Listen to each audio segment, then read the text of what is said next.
13 ديسمبر 2003 الساعة 18 تحت تراب العراق المتجمد في حفرة ضيقة غير مهواه بمساحة 6 في 8 أقدام تحت الأرض، الحاكم المخلوع بيحاول يسمع أي اهتزازات خفيفة جاية من فوق راسه مباشرة. صدام حسين عارف إن في مئات ويمكن آلاف من الجنود الأمريكان بيدوروا عليه، ولو لقوه هيموتوا. لشهور قدر يهرب من القبض عليه. فرق كاملة فتشت عليه وتصرف ملايين الدولارات عشان يلاقوه، وبرغم كده كل محاولة ورا محاولة وكل خيط ورا خيط بينتهوا بنفس الطريقة، بالفشل. صدام دايما كان سابق أعدائه بخطوة، لكن الليلة دي مختلفة، ومعاهم معلومات استخباراتية جديدة ودقيقة وموثوقة جدا. أمريكا مقتنعة أن صدام أخيرا بقى في المتناول، وبعتوا بعض من أفضل عناصرهم عشان يلاقوه وينهوا واحدة من أكبر عمليات المطاردة في تاريخ الجيوش الحديثة. مع بعض شكلوا فرقة المهام 121، وهي وحدة نخبة سرية من العمليات الخاصة المشتركة، وبتضم أعضاء من دلتا فورس وفريق البحرية سيل وفريق 66 وحراس الجيش الأمريكي وفوج الطيران الخاص رقم 160 المعروفين باسم صائدي الليل. وبيساندهم سرب كامل من سلاح الفرسان المدرع، جدار من الفولاذ الميكانيكي الثقيل عشان يأمنوا المحيط. ومع مرور الدقائق فرقة المهام 121 بتقرب أكثر من أهدافها. شوية أكواخ بسيطة أطلقوا عليهم اسم رمزي وولفرين 11 وولفرين 2. من برا مفيش أي حاجة مميزة في الأماكن دي. محدش كان يتوقع أن واحد من أشرس وأشهر الطغاة في التاريخ هيستخبى في مكان زي ده، بس ده بالضبط اللي أمريكا وخلفائها بيراهنوا عليه. الرهان عمره ما كان أعلى من كده، وكل ثانية بتفرق، لأن لو صدام حتى سمع همسة إنه الأمريكان جايين هيختفي تاني، زي شبح في الشبكات العراقية المتشعبة الشبيهة بالمتاهة. العناصر بيشيكوا على نظارات الرؤية الليلية بتاعتهم وبيحولوا السواد اللي حواليهم لدرجات مختلفة من اللون الأخضر. بيشيكوا على أسلحتهم، بيفصلوا الأمان وبيحبسوا أنفاسهم، وهم عارفين إنه الساعات الجاية يا إما يعيشوا يا يموتوا. هم على وشك يحققوا أهم هدف ليهم، يا إما يسيبوا جزار بغداد يفلت من إيديهم. مرة تانية كل حاجة بتتوقف على اللحظة دي. بالنسبة لصدام إنه يندفن في التراب كان انقلاب كارثي على القوة اللي كان ماسكها من كم شهر بس، وهو بيختنق في صندوق من غير تهوية. ما بقاش المعماري اللي محدش يقدر يقرب له، لجهاز دولة قهري فيه 1,000,000 راجل. الإمبراطورية دي بدأت في نفس التراب اللي مليان حشرات اللي هو مستخبي تحته دلوقتي. اتولد فقير سنة 1937، ومسيرته السياسية تشكلت عن طريق الإقصاء المحسوب مش الدبلوماسية. انضم لحزب البعث وهو عنده 20 سنة، واشتغل كمنفذ على مستوى الشارع. كان بيقضي على المنافسين وبينظم خلايا الميليشيات. بحلول سنة 1968 كان هو القوة التكتيكية وراء الانقلاب اللي استولى على الحكومة العراقية، وقضى العقد اللي بعده في توطيد السلطة العسكرية بهدوء والقضاء على التهديدات الداخلية، لحد ما مسك زمام الأمور بالكامل في العراق. في سنة 1979 أسس ديكتاتورية شمولية، نظام مبني على الخوف والبارانويا والعنف. ده سمح له أنه يسيطر على البلد بإحكام لعدة عقود، وكان بيتحكم فيها من خلال جهاز دولة قمعي مبني على أجهزة مخابرات متداخلة وشرطة سرية ومنفذين أوفياء له. لقبه كان ممكن يكون رئيس، لكن صدام فعليا حكم العراق كأنه ملك أو إمبراطور. اللي كانوا بيعترضوا عليه ما كانوش بس بيطرد عليهم، لكن كانوا بيتشالوا من الوجود. أحبائهم كمان كانوا بيعانوا، وغالبا بيتقتلوا في السر، وجثثهم كانت بتترمي من غير رحمة في بور من غير علامات. وفي نفس الوقت الجيش العراقي توسع بشكل ضخم، وفي سنة 1980 هو بدأ حرب استنزاف ضد إيران اللي جنبهم. الحرب دي استمرت حوالي 8 سنين، وبقت واحدة من أدمى الحروب التقليدية في أواخر القرن العشرين، وتسببت في موت مئات الآلاف على الأقل، والتقديرات بتختلف بشكل كبير. في سنة 1990 غزو تاني، المرة دي في الكويت، انتهى بحرب الخليج الأولى اللي العراق خسرها قدام قوات تحالف بقيادة أمريكا. وبعد ما قمع الانتفاضات اللي حصلت، صدام قدر يثبت سيطرته على الحكم. بحلول سنة 2003 صبر واشنطن نفذ تماما.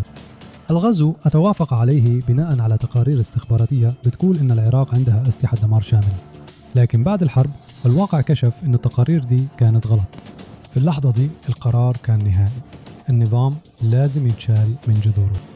إزالة الدكتاتور من الحكم مش حاجة سهلة، خصوصاً وإن صدام حسين كان بالفعل نجا على مدار عقود من محاولات اغتيال وانقلابات عسكرية وضربات جوية دولية. هو استخدم قوته الكبيرة عشان يأمن مستقبله، واعتمد على ملاجئ محصنة جداً وقصور وبيوت آمنة وأشخاص أوفياء له عشان ينجو من التهديدات المتكررة.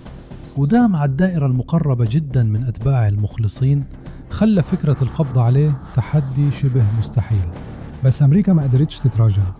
طول ما صدام عايش وطليق، المخططين في التحالف كانوا خايفين إنه يقدر يجمع أتباعه من تاني ويشعل التمرد اللي بيكبر. كانت المسؤولية على أمريكا وحلفائها إنهم ينهوا الكابوس ده. 19 مارس 2003 الرئيس الأمريكي جورج دبليو بوش بيد الإشارة لبدء عملية حرية العراق، ونظيره العراقي صدام حسين بيستعد يواجه حاجة عمره ما واجهها قبل كده، غزو شامل لبلده من أقوى جيش على الكوكب. بالنسبة لأمريكا وخلفائها الأهداف واضحة، لازم يطيحوا بحكومة صدام ويحددوا ويقضوا على أي أسلحة دمار شامل عراقية، ويلاقوا ويطردوا الإرهابيين من البلد، ويحرروا شعب العراق من النظام القاتل اللي بيحكمهم، عشان يقدروا في الآخر ينتقلوا لحاجة أكثر أمان وإشراق وأفضل للجميع. الحملة دي ما ينفعش تكون بطيئة أو حرب استنزاف تدريجية، كان لازم تكون سريعة عنيفة وليها تأثير قوي. وأمريكا قررت ترسم ملامح المعركة من اللحظات الأولى بحملة صادمة ومدوية، مصممة علشان تشل البنية التحتية للقيادة والسيطرة في العراق بشكل فعال في الساعات الأولى من الصراع. كل ما الجيش بتاع صدام يتشل أسرع ويتعمي ويطرش كل ما كان أحسن، لأن ده هيخلي من الصعب جدا على العدو ينظم أي نوع من الدفاع الجدي أو الهجوم المضاد. علشان كده التحالف ما كانش يقدر يضيع وقته في معارك طويلة في جنوب أو غرب العراق. كانوا محتاجين يخترقوا البلد بعمق ويضربوا في قلب منطقة نفوذ النظام عاصمة العراق بغداد، وده بالضبط اللي عملوه. بعد ما وصلهم خبر إن صدام نفسه كان بيزور مجمع في منطقة الزراعة في الدورة جنوب بغداد، القوات الأمريكية جهزت أول ضرباتها. قبل الساعة 5 الصبح بشوية بالتوقيت المحلي دخلت طيارتين F-117 نايت هوك الشبح من السرب الثامن المقاتل الجوي المجال الجوي العراقي، متجهين بسرعة مباشرة لبغداد، معتمدين على سرعتهم وتقنيات التخفي عشان يتفادوا الدفاعات الجوية بتاعت البلد. ولما وصلوا منطقة الدورة، طيارات النايت هوك رمت حمولتها 4 قنابل موجهة بالأقمار الصناعية وزن الواحدة 2000 باوند من نوع GDU-27 لتدمير التحصينات، وكانت متجهة مباشرة للمجمع العراقي. وفي نفس اللحظة عدد كبير من السفن والغواصات الأمريكية اللي كانت متمركزة في البحر الأحمر والخليج العربي زي الطرات تيكونديروجا USS كالبينز، والمدمرات من فئة إيرلي زي USS دونالد كوك وUSS بورتر، أطلقوا حوالي 40 صاروخ توماهوك بعيد المدى على مواقع مهمة في أنحاء البلد. واحدة من القنابل فاتت هدفها، لكن الثلاثة التانيين أصابوا بنجاح وسببوا ضرر في المبنى الرئيسي ودمروا كل المباني اللي حوله. للأسف اتضح أن صدام ما كانش في المنطقة وقتها، وكان في تقارير متضاربة عن إذا كان فعلا كان موجود هناك قبل كده ولا لا. بغض النظر عن كده العملية كانت بدأت، ولسه الأحداث هتبقى أكتر إثارة في الساعات اللي جاية. وفعلا في نفس اليوم بعد كده بدأت حملة الصدمة والرعب بشكل جدي. أفراد من الفوج 160 لطيران العمليات الخاصة ركبوا طائرات هليكوبتر بلاك هوك ستون إل وطائرات ليتل بيرد 6M، وكانوا مدعومين ب10 طائرات ثاندربولت IIS، وهن بيمشطوا الحدود الجنوبية والغربية للعراق. قدروا يحددوا ويتعاملوا مع عشرات نقاط المراقبة. في خلال ساعات أكثر من 70 هدف من دول تم القضاء عليهم، والجيش العراقي فعلياً بقى أعمى. وده مهد الطريق للقوات الأمريكية والبريطانية وقوات الحلفاء التانية إنها تعبر الحدود وتبدأ مسيرتها لبغداد. وما كانوش بيتحركوا على رجليهم، لكن في أرتال مدرعة ضخمة ممتدة على أميال. آلاف العربيات بما فيهم دبابات أبرامز وعربيات برادلي القتالية ومدافع هاوتزر المقطورة وقذائف الهاون وحاجات تانية كتير اندفعت جوا العراق. وفوقيهم طيارات التحالف سيطرت بسرعة على السماء مع وجود طيارات مقاتلة وقاذفات وهليكوبترات هجومية وطائرات استطلاع بتنفذ عمليات على مدار الساعة بتدور وبتدمر أكبر عدد ممكن من الأهداف. كده حرب العراق كانت بدأت. حملة الصدمة والرعب بتاعت أمريكا أثبتت فعاليتها بشكل ملحوظ. في الأيام الأولى من الصراع مئات القنابل والصواريخ والذخائر التانية وصلت لأهدافها. مقرات القيادة العسكرية انهارت وبقت كومات من الركام. شبكات الاتصالات اتقطعت، الدفاعات الجوية اتفككت، وعدد لا يحصى من النقاط الرئيسية لقوات الجيش العراقي اتعزلت عن بعض واتدمرت. على الورق البلد كان لسه عنده جيش ضخم فعلا فيه مئات الآلاف من الأفراد، لكن في الحقيقة الجيش كان بالكاد يقدر يقاوم في المواجهات الأولى دي، عشان كان فيه فوضى كبيرة جدا واضطراب شديد وحاجات كتير بتحصل في نفس الوقت. كان من المستحيل على قادة بغداد يحطوا أو ينفذوا أي خطة فعالة للتحرك، لأن الحروب الحديثة مش بس بعدد الدبابات اللي عندك أو كمية الدفاعات الجوية اللي مركبها، كمان بيعتمد بشكل كبير على اللوجستيات، وقوات التحالف كانوا حرفياً بيدمروا اللوجستيات دي حتة حتة، وده خلى جزء كبير من قوة العراق يروح. وفي نفس الوقت ومع تأمين الطريق قدامهم من القوات الجوية، القوات الأمريكية اندفعت بسرعة وكفاءة من غير أي توقف. هم ما كانوش عايزين يضيعوا وقت في تطهير كل مدينة وبلدة على الطريق بشكل منهجي، فعشان كده اتجنبوا معظم المناطق السكانية الكبيرة وسابوها وراهم عشان وحدات تانية تتعامل معها.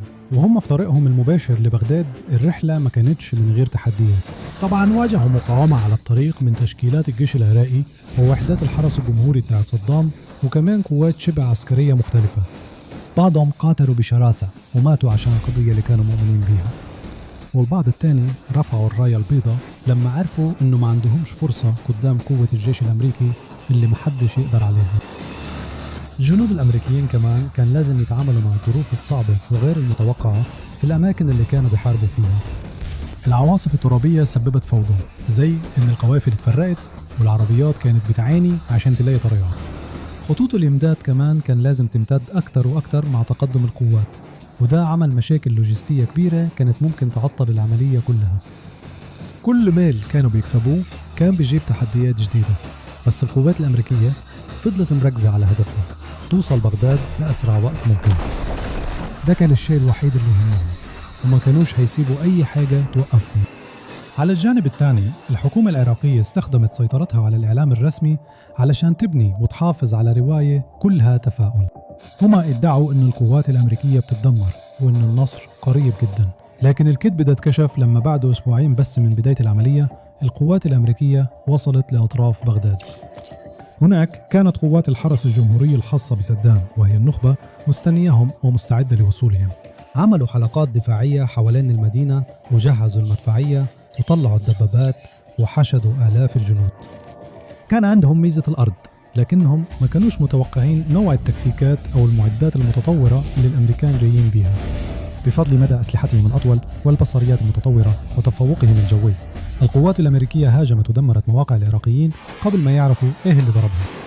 وفي 3 إبريل القوات اقتربت من مطار بغداد المعروف كمان باسم مطار صدام الدولي. كان واحد من أكثر المواقع العراقية المحصنة في البلد كلها، واتقتل جنديين أمريكان في البداية بسبب قذائف الهاون. وبرغم كده في نهاية اليوم وبعد اشتباك عنيف وتبادل إطلاق نار، اللواء الأول من الفرقة الثالثة مشاة أعلن سيطرته على المطار اللي بعد كده بقى قاعدة رئيسية للعمليات الأمريكية لسنين جاية. واليوم اللي بعده كان يوم محوري. بغداد كانت مدينة ضخمة فيها ملايين الناس ومكونة من أحياء كتير مزدحمة وشوارع زي المتاهة ومجمعات حكومية ومناطق صناعية واسعة. حتى بالنسبة لأكثر جيش متقدم في العالم كانت هتكون ساحة معركة معقدة جدا وصعب يتعاملوا معها. بس أمريكا كانت لسه مركزة على السرعة والكفاءة، ما كانش عندها نية تتحرك في المدينة شارع شارع وتفتش مبنى ورا التاني وتتقدم تدريجي ناحية هدفها. بدل كده كانت عايزة تروح على طول لرقبة بغداد فوراً، وعلشان كده بدأت تنفذ الهجمات اللي بقت مشهورة دلوقتي باسم ثاندر رانز على عاصمة البلد. التكتيك ده كان عبارة عن أعمدة مدرعة وغالباً بتضم دبابات أبرامز وبرادلي بتتحدى قواعد الحرب التقليدية. كانوا بيجروا في شوارع المدينة على طول ناحية المركز. كان شكلهم متهور، لكن كل هجمة من هجمات ثاندر ران كانت محسوبة بدقة غير عادية، وكان فيه دعم جوي جاهز ومستني يساعد لو الوضع سيء تاني. والعراق ما كانش عندها رد فعل حقيقي قدام الأسلوب الأمريكي ده. حاولوا يقاوموا وضربوا رشاشات وقذائف RPG من مباني محصنة، لكن ما يقدروش يوقفوا الهجمات الميكانيكية الضخمة. التحرك بسرعة عالية طلع أصعب بكتير مما أي حد كان يتخيل. والمعركة على بغداد اللي ناس كتير كانوا متوقعين إنها ممكن تستمر أسابيع أو حتى شهور خلصت في 6 أيام بس. نظام حسين انتهى رسمياً يوم 9 أبريل، وكان ده رمز نهاية النظام بإسقاط تمثال صدام حسين اللي طوله 39 قدم في ميدان الفردوس في بغداد. المارينز الأمريكيين ومعاهم مدنيين عراقيين فرحانين شاركوا في الحدث ده، وكثير من العراقيين كملوا وكسروا باقي التمثال بالشواكش. العناوين الرئيسية في العالم كله سيطر عليها خبر سقوط العاصمة العراقية. العملية الأمريكية كانت باين عليها أنها نجحت نجاح كبير، ومع أن الغبار بدأ يهدى والدخان بدأ يتلاشى مع نسيم بغداد، بقى واضح جدا أن واحد من الأهداف الرئيسية للولايات المتحدة لسه ما تحققش. نظامه ممكن يكون وقع، لكن صدام نفسه كان لسه هارب بطريقة ما. هو وولاده عدي وقصي اختفوا. مرحلة جديدة من الحرب مطاردة صدام حسين كانت هتبتدي. بعض المراقبين توقعوا أن القبض على صدام حسين هيحصل تقريبا بشكل حتمي في الأيام اللي بعد سقوط بغداد. يعني في الآخر هو ممكن يروح فين؟ هيعرف يستخبى إزاي بعد ما كل سلطته اتسحبت منه؟ طلع في الآخر أنه كان يقدر يستخبى أحسن بكتير من اللي ناس كتير توقعوا. في الأيام اللي بعد المعركة القوات الأمريكية كانت بتدور على أي خيط. استخدموا كل الأدوات اللي معاهم عشان يلاقوا حتى معلومة بسيطة عن مكان الدكتاتور، بس ما فيش أي حاجة ظهرت لحد شافه ولا مكان اتأكدوا منه. وكان الحاكم السابق للعراق واحد من أشهر وأكثر الناس المعروفين في العالم كله اختفى تماما من على وش الأرض من غير أي أثر. وبعدين الإشاعات والنظريات بدأت تنتشر. يمكن كان مستخبي في واحد من ملاجئ الكثير تحت الأرض، أو يمكن هرب للصحراء الغربية في العراق، أو حتى قدر يهرب من البلد خالص وبيستخبى في منطقة تانية موالية ليه زي سوريا. عشان يقدروا يمسكوا زمام الأمور شوية ويبدأوا يرتبوا أجزاء اللغز، كانوا بيجمعوا المعلومات واحدة واحدة. الجيش الأمريكي عمل أداة تتبع مش عادية خالص، وهي مجموعة كروت اللعب للمطلوبين. وللتحديد أكثر من 50 مسؤول عراقي رفيع المستوى اتخصص لهم أرقام وأشكال في مجموعة الكروت، وصدام نفسه كان في القمة كأسيس سباتي. وفي الوقت اللي وحدات تانية كانت بتركز على مطاردة القادة الأقل، مهمة البحث عن آسي الإثباتي اتسلمت لأفضل الأفضل. قوة مهام 1-2. 1 دي ما كانتش وحدة عسكرية عادية، دي جمعت أفضل العناصر من الجيش الأمريكي. في البداية استخدموا كل قوة جهاز استخبارات بمليارات الدولارات، ونشروا تقنيات متقدمة لاعتراض الإشارات مع الدقة القاتلة لقوة دلتا والخبرة بتاعت فريق سيل تيم 6. مع بعض حطوا خطة علشان يحددوا مكان حسين. كانوا عارفين إنه حتى لو الملك اتشال من على عرش، لسه عنده ناس كتير أوفياء ليه هيفضلوا يساعدوه بأي طريقة يقدروا عليها. طول ما هو هارب ولسه عنده الدعم ده، هيفضل يشكل تهديد. كان دايما في احتمال إنه يرجع يظهر فجأة في أي وقت ويستعيد السلطة ويبدأ حكمه الفوضوي من جديد. وبناء على الفهم ده، فرقة العمل 121 افترضت إن صدام غالباً هيستغل شبكاته المخلصة عشان يتحرك ويتنقل، وافترضوا إنه كان بيستخدم حاجات زي تليفونات الأقمار الصناعية المشفرة عشان يطلب خدمات، ومعاه حراسة شبه عسكرية تساعده يتنقل من مكان للتاني. وعشان كده كانت مهمة فرقة العمل هي اعتراض الشبكات دي ومباغتتهم ومحاولة يسبقوهم بخطوة. عملوا كل اللي يقدروا عليه عشان يحققوا الهدف ده. لقوا واحتجزوا واستجوبوا قادة النظام السابق، حللوا كميات ضخمة من المعلومات الاستخباراتية، نشروا رادارات وأقمار صناعية وأنظمة تتبع تانية عشان يدوروا على أي حاجة غريبة، أي علامات مريبة، أي تلميحات إن في حاجة كبيرة ممكن تحصل. اعتقدوا القوافل وداهم القواعد، وكل ما يجي معلومة استخباراتية مهمة كانوا بيتصرفوا على طول. لكن مرة ورا التانية تصرفات أمريكا ما جابتش نتيجة. مهما راحوا فين أو عملوا إيه، دايما كانوا بيبانوا متأخرين. وده كان أساساً لأنه صدام خذ القرار الحكيم أنه يتخلى تماماً عن التقنيات الحديثة. فبينما عناصر فرقة العمل كانوا بيراقبوا الموجات اللاسلكية وبيتصنطوا على الإرساليات الراديوية، الراجل اللي كانوا بيدوروا عليه كان بيعتمد على طرق تواصل ونقل تقليدية أكتر. هو قدر يتجنب الرقابة الرقمية لما رجع لاستخدام شبكة مغلقة من الرسل البشريين، وكان بيعتمد على الولاءات القبلية القديمة والعلاقات القريبة في بلدته والمناطق اللي حواليها علشان يفضل بعيد عن الأنظار.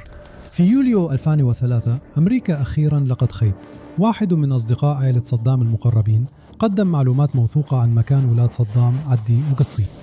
كانوا مستخبيين في بيت آمن محصن في مدينة الموصل في الشمال. يمكن صدام كان معاهم هناك، أو يمكن حد هناك على الأقل يقدر يدلهم عليه. قوة المهام 121 مدعومة بعناصر من قوة المهام 20 والفرقة 101 المحمولة جوا تحركوا لتصفيتهم. حاصروا البيت الآمن في صباح يوم 22 يوليو وأمروا آل حسين إنهم يطلعوا ويسلموا نفسهم. ما ردوش، والأمريكان ما استنوش كتير. القوات الخاصة كسرت الأبواب وكانوا متوقعين استسلاما سريع، لكنهم اتفاجئوا بوابل من الرصاص. حصل اشتباك عنيف واتصاب فيه 3 من جنود القوات الخاصة. بعدها الأمريكان جابوا الأسلحة الثقيلة وبدأوا يمطروا البيت الآمن بنيران رشاشات M2 براونينج وأسلحة مضادة للدبابات AT4 وقاذفات قنابل مارك 19. ووصل كمان 200 جندي تعزيزات علشان يساعدوا. وبعد كم ساعة البيت تعرض لضربة ب10 صواريخ PGM 71 تاون، واللي خلت أغلب المبنى مدمر. ولما الجنود الأمريكان كانوا بيفتشوا في الركام لقوا جثث عدي وقصي. صدام سمع الخبر بسرعة وطلع بيان ووصف أولاده وحفيده اللي اتقتل كمان في الهجوم إنهم شهداء. اتشال اسمين كبار من قائمة المطلوبين، بس آسر بستوني لسه كان هارب، وأمريكا ما كانتش أقرب إنها تلاقيه. الأسابيع بقت شهور، وأمريكا كانت ماشية ورا خيوط بتوصل لطريق مسدود واحدة ورا التانية. في المجمل بين يوليو وديسمبر 2003 نفذت فرقة العمل 12 مداهمة فاشلة، وكمان 600 عملية إضافية بهدف تعقب صدام حسين، واللي شملت تقريباً 300 استجواب. ولا حاجة نفعت، لكن ببطء. فرقة العمل جمعت بيانات أكتر وأكتر، ومعظم البيانات دي كانت بتشير لمكان معين، تكريت، المكان اللي اتولد فيه صدام وقضى فيه سنين تكوينه، والمكان اللي كان ليه فيه أقوى الروابط، وكمان المكان اللي جاء منه كتير من أخلص أتباعه وأعضاء نظامه. كان منطقي، زي الحيوان الجريح. صدام رجع للمكان الوحيد اللي كان حاسس فيه بالأمان، واعتمد على الناس اللي كان واثق فيهم أكتر حاجة عشان يحمي. لكن أمريكا كانت بتقرب عليه، ولما أدركوا أن الرئيس السابق غالبا موجود في منطقة تكريت، بدأت قوة المهام 121 تضيق الدائرة وركزت بحثها على المنطقة دي بالذات. بدأوا عملية مراقبة جدية وابتدوا يتتبعوا تحركات أي حد ممكن يكون له علاقة بالدكتاتور المخلوع. وفي الآخر ركزوا على الدائرة المقربة من صدام، عائلة آل المصلح. الاختراق ما كانش اعتراف مفاجئ، لكن كان سلسلة من الاستجوابات. معتقل اسمه باسم لطيف وجه المحققين لشخص تاني من الموالين، لحد ما ركزوا في الآخر على محمد إبراهيم عمر المصلح، اللي كمان كان معروف لقوة المهام 121. تحت الاسمين الكوديين الرجل البدين والمصدر، عمر كان واحد من قرايب صدام وحراسه الشخصيين، وكمان كان من المقربين ليه جدا. لو أمريكا قدرت تلاقيه كانت أخيرا هتنهي البحث اللي شكله ملوش نهاية ده. قوة المهام 121 شن هجوم سريع على بيت آمن في بغداد كان عمر مستخبي فيه. الجنود الأمريكان اتحركوا بسرعة جدا لدرجة إنه ما كانش عنده وقت يهرب ولا فرصة يتصرف. اتخذ بسرعة على مكان تحقيق آمن، وهناك اتسال. حسب التقارير عمر قاوم وما تغراش حتى بالمكافأة اللي بملايين الدولارات اللي كانت معروضة لأي معلومة توصل للقبض على صدام، لكن في الآخر انهار تاني يوم الصبح. في الحقيقة هو قال للأمريكان بالضبط اللي كانوا عايزين يعرفوه، مش بس مكان تقريبي ممكن يكون فيه صدام، لكن كمان المكان الدقيق اللي كان مستخبي فيه في اللحظة دي. مزرعة مهجورة ومغبرة على أطراف منطقة الدور. الوقت كان بيجري والمعلومات كانت جديدة وباين عليها موثوقة، لكن مع هدف زي صدام اللي عنده هوس الشك كان لازم الأمريكان يتحركوا بسرعة. لو الدكتاتور كان عنده أي إحساس أو لو حد قدر ينبهه إنه عمر اتقبض عليه، كان ممكن يهرب من المنطقة في لمح البصر ويختفي تاني في صحراء العراق الواسعة. ومن غير وقت نضيعه اتجمعت قوة ضرب كبيرة وبعتوا 600 جندي للمنطقة اللي عمر أشار عليها. في مساء يوم 13 ديسمبر 2003 وقت ما كانت القوة المهاجمة بتقرب من الدور، كان في مبنيان تحددوا إنهم مهمين جدا وتسموا بأسماء كودية، وولفرين 1 وولفرين 2، ودي إشارة لفيلم سنة 1984 اسمه الفجر الأحمر، واللي كمان اتسمت العملية نفسها على اسمه. كانوا معتقدين إنه صدام مستخبي في واحد من المكانين دول، وأمريكا ما كانتش ناوية تسيبه يهرب، وجابوا معاهم كل الإمكانيات اللازمة عشان يقبضوا عليه بشكل كامل، ومعاهم دعم وتعزيزات جاهزين يتدخلوا لو حصل أي حاجة غلط. عملوا طوق أمني حوالين المكان، حتى لو حاول صدام يهرب بعربية مش هيلاقي طريق يخرج منه، وفي الآخر هيلاقي نفسه قدام قوة أمريكية ساحقة بأي طريقة كانت. دي هي اللحظة اللي كل حاجة كانت بتجهز ليها. بعد ما طوق الأمن تأمن، قوات النخبة من فرقة العمليات بيتحركوا علشان ينهوا المهمة. بيتحركوا بسرعة معتمدين على نظارات الرؤية الليلية علشان يتنقلوا في الضلمة بسهولة.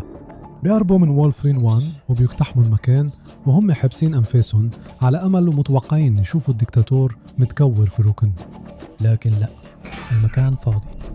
فريق تاني بيتحرك ناحية وولفرين 2 وبيواجه نفس الإحباط. الاتنين اتفتشوا والاتنين ما طلعش فيهم حاجة. صدام لسه هارب، بس أمريكا لسه عندها سبب قوي تصدق إنه في المنطقة. ما كانش عنده وقت كفاية عشان يهرب بأي طريقة، فبدل ما ينسحبوا اتقال لقوة المهام إنها توسع نطاق البحث وتفتش كل مبنى حوالين المكان وكل منشأة وكل حاجة. صدام لازم يكون موجود هناك في مكان ما. وفي الآخر بعض الجنود لقوا كوخ بسيط تاني شكله زي باقي الأكواخ اللي في المنطقة، لكن لما واحد من الجنود ركل قطعة من أرضية الكوخ اكتشف فرق واضح.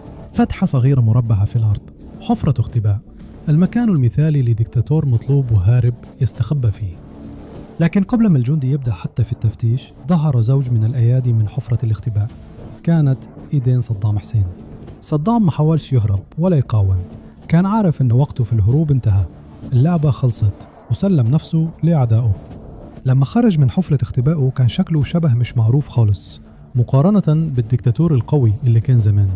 اختفت البدلات الأنيقة والملابس العسكرية والوجه اللي كان دائما مهندم ومنسب، وبدلهم كان واقفا شخص متسخ ومهمل في نفسه. شعره كان طويل ومنفوش، ودقنه كانت طلعة وبقت شيب. جسمانيا كان مجرد ظل لنفسه القديمة، لكن عقليا كان واضح انه لسه فاكر كويس هو كان مين زمان. اول كلماته للي اسروه كانت بسيطة وواضحة: انا صدام حسين، انا رئيس العراق وعايز اتفاوض.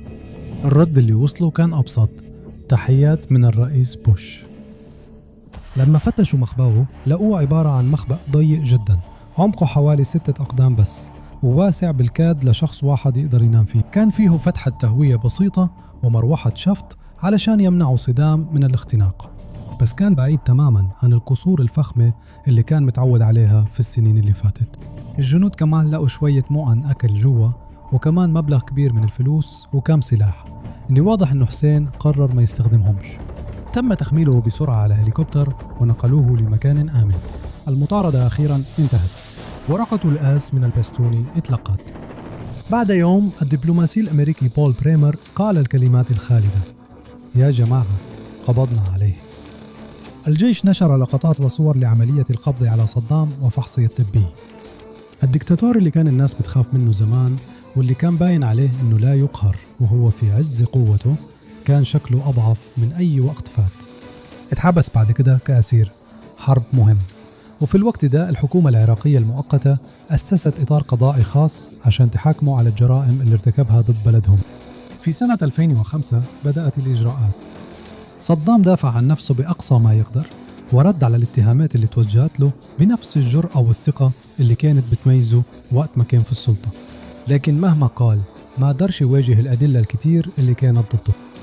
وفي يوم 5 نوفمبر 2006 صدر الحكم اللي كان متوقع. صدام حسين اتثبتت عليه تهمة ارتكاب جرائم ضد الإنسانية وتحكم عليه بالإعدام. وفي يوم 30 ديسمبر 2006 تم تنفيذ الحكم. ورجل كان مرعب، مش بس دولة ولا منطقة، لكن العالم كله أخيرا اتحاكم وتحقق في العدالة. إعدامه كان نهاية حاسمة لعصر في الشرق الأوسط، عصر كان مسيطرا عليه الخوف والعنف. الراجل اللي حكم بالخوف وبنى مخابئ محصنة وكان مسؤول عن عمليات قتل جماعي، أخيراً اتقبض عليه على إيد الجنود اللي نصبوا له كمين في ليلة مظلمة في ديسمبر. عشان تشوف إزاي التكنولوجيا العسكرية غيرت توازن القوى تماماً في صراع حديث مدمر تاني، اضغط على الفيديو اللي قدامك دلوقتي وهنشوفك في ساحة المعركة الجاية.